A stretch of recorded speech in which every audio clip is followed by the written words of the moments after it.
Welcome back to our YouTube channels. Today's video, meron tayong minarkot noon. Ayan yung minarkot natin.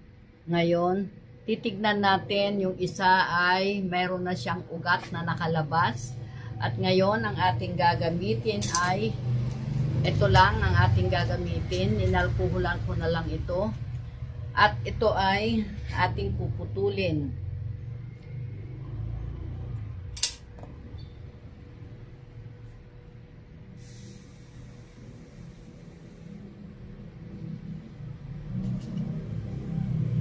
Ayan. Ayan, meron na siyang ugat. Ayan, may ugat na siya. Kaya, yan ang ating itatanim ngayon.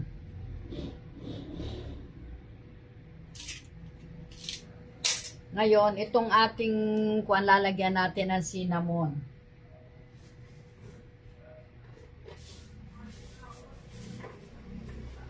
Cinnamon powder.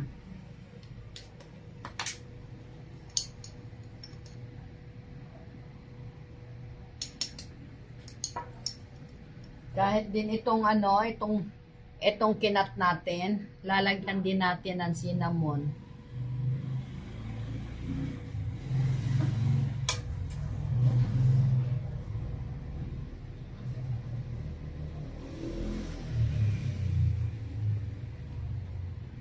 Yan, okay.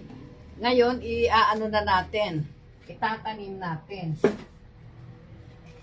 Pakikita ko sa inyo yung ating pinutol. Nilagyan ko na ng cinnamon powder yan. Ayan. Ngayon, gagawa tayo ng soil. Kokopit lang ilalagay natin.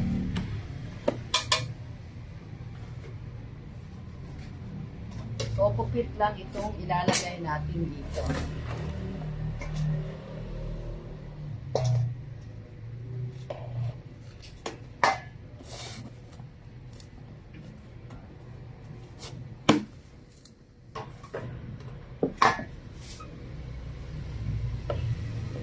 Ngayon, dito natin itatanim to. Dalawa lang ang ugat niya.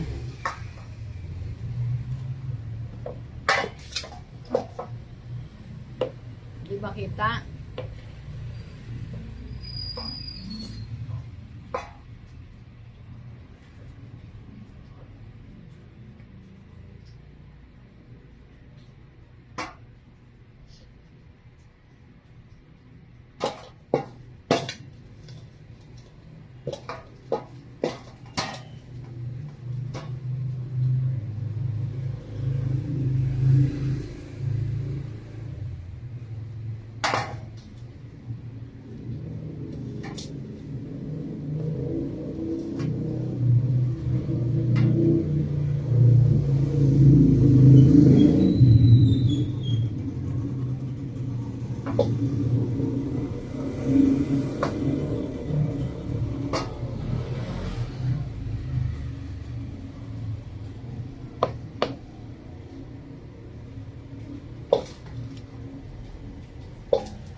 Ngayang aso.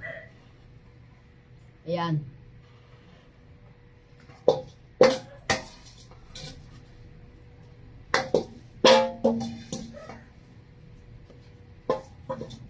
Dagdagan pa natin kokopit. Kulang pa.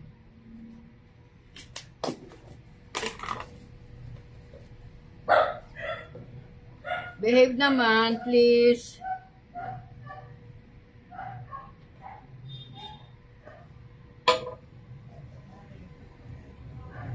Ayan. Ayan, tapos na natin, oh.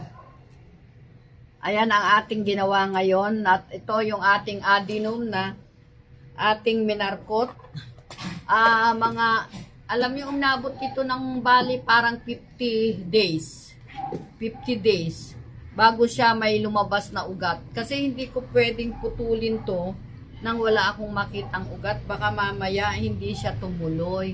Sayang. Ngayon, meron pa tayong dalawa dito na, yan, wala pang lumalabas na ugat Pagka may nasilip na akong ugat, bago ko ulit ikakat. Kaya isa lang ang nakat natin ngayon, ito di sa kabila. Ayan. Kasi yun lang ang merong ugat na lumabas. Kaya ayun, hindi natin pwedeng tanggalin na kaagad kung wala tayong nakikita at hindi sigurado yung ugat. Dahil para kasi ito lang to trinay out ko lang na magmarkot ng adenum. Kaya lang, syempre, hindi pa tayo sanay magmarkot. Hindi natin alam na ang adenum ay namamarkot din pala. Yung pala, pwede rin. Kasi ngayon, katibayan nito na ating minarkot ang adenum at nagkaroon siya ng ugat, ibig sabihin, pwede. Diba? Ngayon, malalaman natin kung pwede talaga yan. After 1 month, makita natin kung anong resulta nito at tuloy-tuloy na pati ang dahon niya ay maging maayos.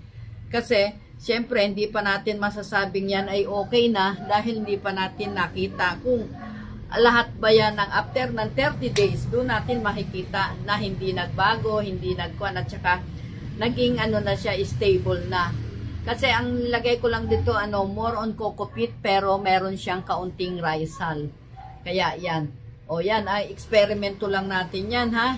Kaya kung nagustuhan ninyo, please thumbs up, like and share, and please subscribe. Thank you and God bless. Bye!